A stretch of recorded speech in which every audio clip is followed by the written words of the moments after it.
অবশেষে যেতে পারলাম না। থাউজেন্ড মেনি ইয়ার্স গন পুরনো বাড়িঘরের যে ব্রিক্সগুলো পড়ে আছে ওগুলো দেখতে আর যেতে পারলাম না। ওইখানে যেতে হলে পারমিশন লাগে, ডে টাইমে টিকিট লাগে। ওই পাহাড়ে যেতে হলে গেট আছে, গেট দিয়ে যেতে হবে। এখনও ওয়ালগুলি আছে, এগুলো হয়তো ব্রিটিশ এম্পায়ারের আগে রোমান্স ছিল যখন শাসন আমলে, গাছগাছালি উঠে গেছে ওয়ালগুলিতে। যেতে পারলাম না। দুজন ব্রিটিশ তরুণী কথাবার্তা বললো যে ওখানে যেতে পারবে না। খুবই ভালো লাগতো যদি ওইখানে যেতে পারতাম। সো এই পাহাড়ের উপর থেকে বিদায় নিচ্ছি আজকের জন্য এরিয়া থেকে।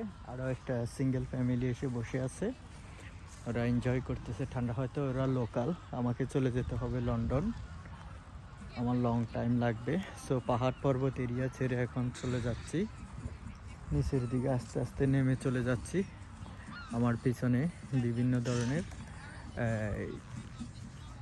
খুব সুন্দর বিভিন্ন ধরনের ছোট ছোট জায়গা বা সমুদ্র সৈকত, খুবই ভালো লাগার মতো, খুবই সুন্দর। তো দেখতে দেখতে এখন নিচের দিকে নেমে চলে যাব পাহাড় পর্বত এরিয়া ছেড়ে। ওঠার সময় ওই দিক দিয়ে উঠলাম, এখন নামার সময় এদিক দিয়ে নেমে চলে যাব। বাট অনেক শখ ছিল ওইখানে যাওয়ার, যেতে পারলাম না। ডে টাইমে আসলে যেতে পারতাম।